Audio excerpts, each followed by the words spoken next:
नमस्ते दोस्तों, मैं हूँ राज चौधरी और आप देख रहे हैं मौसम और किसान चैनल। दोस्तों, आज है 26 जनवरी, दिन रविवार और आज मनाया गया भारत का गणतंत्र दिवस। गणतंत्र दिवस के पावन अवसर पर आपको हार्दिक बधाई और शुभकामनाएं। खास तौर से किसानों को जो देश के लिए अन्न उगा रहे हैं और देश के भरण पोषण के लिए काफी जी तोड़ मेहनत कर रहे हैं। और साथ साथ दूसरी दूसरे देशों में भी इतना अनाज उगा रहे हैं कि एक्सपोर्ट हो रहा है, जिससे देश को अच्छी खासी इनकम हो रही है। दोस्तों, आज गणतंत्र दिवस बड़ी धूमधाम से और बड़े ही साफ क्लीन मौसम में मनाया गया, क्योंकि उत्तर से दक्षिण तक और पूरब से पश्चिम तक धूप निकली रही और कहीं पर कोई नमी या बारिश या दूसरे मौसमी गड़बड़ियों का सामना नहीं करना पड़ा। इसलिए हमारा सभी ये गणतंत्र दिवस का त्योहार पूरी तरह बड़ी खुशी के साथ बीत गया। दोस्तों, अब हम बात करते हैं आने वाले 2-3 दिनों के अंदर क्या क्या मौसमी हलचल होने वाली हैं और उनका जनजीवन पर क्या असर पड़ने वाला है। दोस्तों, जम्मू कश्मीर और ऊंचे पहाड़ों हिमालय के ऊंचे पहाड़ों पर अब कोई भी WD नहीं है, जिस वजह से मौसम साफ बना हुआ है और उत्तर पश्चिम से दक्षिण की तरफ हवाएं चल रही हैं दिन भर।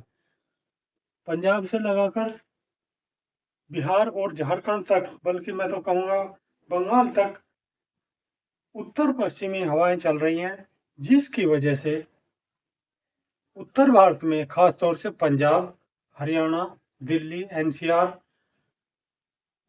और पश्चिमी उत्तर प्रदेश में,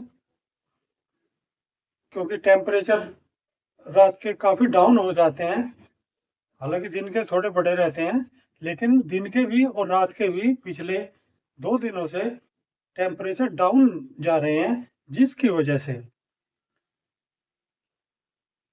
यहाँ पर गंगा यमुना के मैदानों में और पंजाब हरियाणा में पाला दिखाई दिया। दोस्तों, अब हम चर्चा करेंगे पाला। पाला क्या है? देखिए, पाले के लिए कुछ मौसमी ऐसा कंडीशन चाहिए कि उससे ही प्रेरित होकर पाला गिरता है। पाले के लिए पहली कंडीशन ये है कि आसमान साफ होना चाहिए, जो कि आजकल चल रहा है।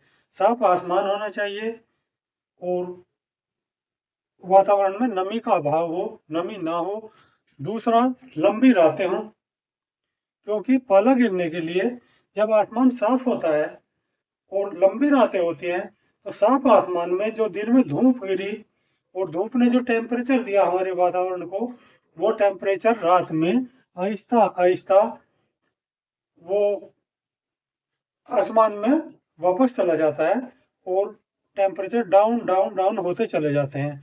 सुबह होते होते जब पूरब में सूर्य निकलने ही वाला होता है, उससे आधा या पौना घंटा पहले जब थोड़ी थोड़ी लालिमा दिखाई देने लगती है, उस टाइम मिनिमम टेम्परेचर सबसे डाउन होता है और वो 0 के पास चला जाता है खेतों में। ये मैं खेतों की बात कर रहा हूँ और लैब की नहीं कर रहा हूँ, जहाँ पर जैसे दिल्ली में आज का 26 जनवरी का टेम्परेचर जो पालम एयरपोर्ट पे जो वहाँ पर लैब है, वहाँ पे 7 डिग्री रिकॉर्ड किया गया है। लेकिन दिल्ली NCR में और पश्चिम यूपी, हरियाणा, पंजाब और राजस्थान में खेतों में टेम्परेचर 0 के करीब पहुंच जाता है और वही सबब बनता है पाले का। इसलिए अब पाला और आने वाले 1 और 2 दिनों तक गिरने की संभावना है। तो किसान भाई अब क्या कर सकते हैं पाले से बचने के लिए? पाला गेहूं की फसलों को तो अच्छा है, क्योंकि गेहूं की फसल को चाहिए टेम्परेचर काफ़ी डाउन। लेकिन दूसरी फसलें, सब्जी वर्गीय फसलें जैसे टमाटर और दूसरी सब्जी और दूसरी फसलें, इनको पाला काफ़ी नुकसान कर सकता है। जैसे गन्ने की फसल की पत्तियाँ सूख जाती हैं ऊपर से। अगर ज़्यादा पाला गिरता है, इससे बचने का उपाय सिर्फ और सिर्फ एक है कि अपने खेतों की सिंचाई कर दें, जिससे कि वहाँ का ज़मीन का टेम्परेचर पानी की मौजूदगी में कुछ बढ़ जाता है और वो जो भाप नीचे से उठती हैं वो पाले की कंडीशन को फेल कर देते हैं, इसलिए पत्तियों पर पाले का कोई असर नहीं होता। अब आने वाले 2-3 दिनों के अंदर क्या क्या मौसमी एक्टिविटी हो सकती हैं, उसकी चर्चा करेंगे। दोस्तों, जम्मू कश्मीर से मध्य प्रदेश और गुजरात तक, और गुजरात से बिहार और बंगाल तक मौसम साफ बना हुआ है। उत्तर पश्चिमी हवाएं आने वाले 2 दिनों तक इसी तरह चलती रहेंगी, जिससे प्रभावित होंगे पंजाब, हरियाणा, राजस्थान, मध्य प्रदेश, उत्तर प्रदेश, उत्तराखंड, बिहार, बंगाल, झारखंड और ये उड़ीसा तक इन हवाओं का असर दिखाई देगा। लेकिन मध्य और दक्षिण भारत में इन उत्तरी पश्चिमी हवाओं का कोई असर नहीं होगा, क्योंकि यहाँ पर बंगाल की खाड़ी और अरब सागर से दोनों तरफ से हवाएं मेनलैंड की तरफ यानी प्रायद्वीप भारत की तरफ आती रहती हैं और यहाँ पे और महाराष्ट्र, पूर्वी महाराष्ट्र के ऊपर एंटी साइक्लोनिक सर्कुलेशन बन रहा है उन हवाओं से, और वो हवाएं ऊपर उठती रहती है, इसलिए यहाँ पर कोई भी ऐसी शीतलहर जैसी कंडीशन नहीं बनती। दोस्तों, 28-29 तारीख से एक WD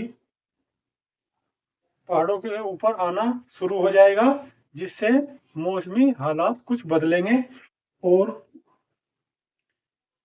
ये 30-31 तारीख में और ज़्यादा डेवलप हो जाएगा और 2-3 फरवरी को और ये 2-3 फरवरी को ये पहाड़ों पर, ऊंचे पहाड़ों पर जम्मू कश्मीर के, जिसमें गिलगिट बाल्टिस्तान, लद्दाख शामिल है और हिमाचल प्रदेश और उत्तराखंड के ऊंचे पहाड़ों पर बारिश और हिमपात दे सकता है। अगर ये एंटी साइक्लोनिक सर्कुलेशन भी इसको सपोर्ट करता है तो कई राज्यों में बारिश दिखाई देगी, जिसमें पंजाब, हरियाणा, पश्चिमी उत्तर प्रदेश और दिल्ली शामिल हैं। दोस्तों, अगर इस चैनल से आपको कोई फ़ायदा होता है या फ़ायदा लगता है तो चैनल को सब्सक्राइब करें, सपोर्ट करें, बेल आइकॉन दबाएं और लाइक करें। और मैं मिलता हूं एक और नए मौसम अपडेट के साथ। धन्यवाद।